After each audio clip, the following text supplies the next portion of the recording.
अस्सलाम वालेकुम friends, welcome back to Top Smarties drama serial Dhokha, जिसकी आज रात हम लोग सेकंड लास्ट एपिसोड देखेंगे।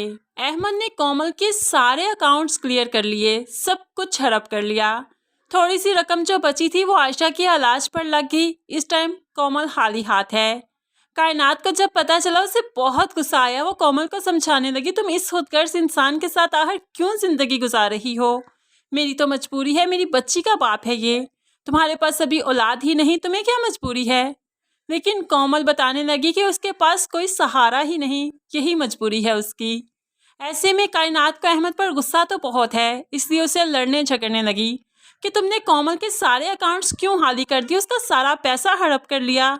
तो ऐसे में दोनों की तकरार हो ही रही थी कि लड़ाई ज़्यादा बढ़ जाती। इसीलिए तो कोमल आगे बढ़कर दरमियान में आ जाती है और कहने लगी, आप रहने दें, मत बात करें, कोई फ़ायदा नहीं बात करने का। लेकिन कायनात भी कहने लगी, कैसे बात ना करूं, इस इंसान को शर्म नहीं आती? तुम सारा दिन घर के काम करती है और मैं बाहर काम करती हूँ, ये क्या करता है? बस रौब जमाना आता है, लड़ाई करना आती है, और इसे आता क्या है?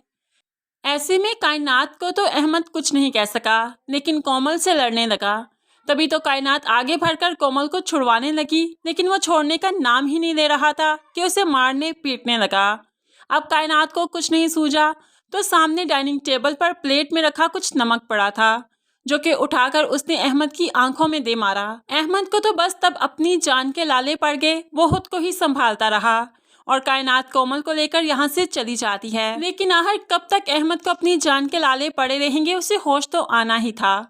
जब होश आया तो उसे कायनात पर बहुत गुस्सा आया कि अब तो उसने कायनात के हाथ में तलाकनामा थमा दिया और यहाँ से रुखसती का परवाना देते हुए कहने लगा, चली जाओ यहाँ से।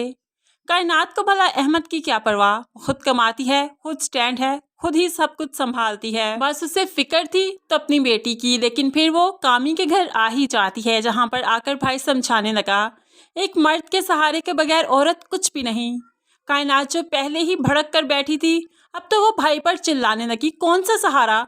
क्या करता है वो मेरे लिए? सिर्फ मर्द है, इसी बात का सहारा कमा कर तो मैं लाती हूँ। इस माशरे में एक तलाक याफ्ता औरत को क्यों जिंदा लाश समझा जाता है, जबकि वो जीती जागती इंसान होती है। अहमद मेरे बगैर कुछ भी नहीं, वो तो कमा भी नहीं सकता, लेकिन मैं उसके बगैर बहुत अच्छी जिंदगी गुजार कर दिखाऊंगी। ऐसे ही कायनात अपने पैरों पर जो स्टैंड है वो आहिस्ता ही आहिस्ता खुद को संभाल लेगी। माँ के बगैर जीना मुश्किल है, लेकिन फिर वो अपनी बेटी के सहारे जीना सीख ही जाएगी और खुशहाल जिंदगी गुजारेगी इस अहमद के बगैर। लेकिन दूसरी तरफ वो कोमल का एहसास भी करेगी, उसे उस जहन्नुम में रहने नहीं देगी। हादी को फ़ोन करते हुए उसकी सोई हुई मोहब्बत को जगाएगी, उसके ज़मीर को झंझोड़ेगी कि कोमल के पास उसके अलावा कोई सहारा नहीं, वो क्यों ताशा के पीछे भागता है।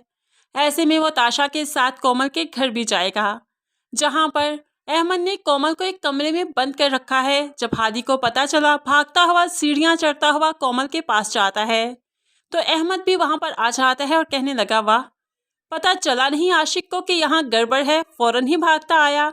अब यहाँ पर हादी सबके सामने अपनी मोहब्बत को तस्लीम करते हुए कहने लगा, हाँ, हूँ आशिक उसका, बहुत मोहब्बत करता हूँ, बहुत चाहता हूँ उसे, उसकी आंखों में आंसू नहीं देख सकता और अब उसे यहाँ पर एक पल के लिए छोड़कर नहीं जाऊंगा। ताशा तो बस हादी को देखती रही कि इसने हमारे रिश्ते का, हमारी मंगनी का भी जरा भरम नहीं रखा और कितनी बेबाकी से अपने आशिक होने का एतराफ़ कर रहा है।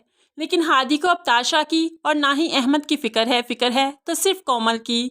इसलिए वो कोमल को इसके जुंगल से छुड़वा लेगा।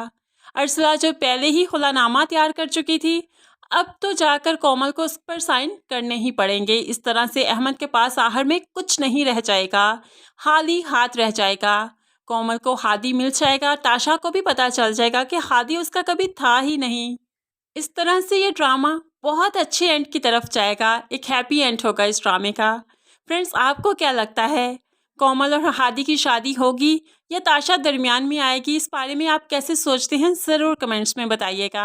मज़ीद वीडियोस के लिए चैनल को सब्सक्राइब करके साथ बेल नोटिफिकेशन ज़रूर प्रेस कीजिए, ताकि आने वाली हर वीडियो आप बहुत आसानी से देख सकें। अल्लाह हाफिज़।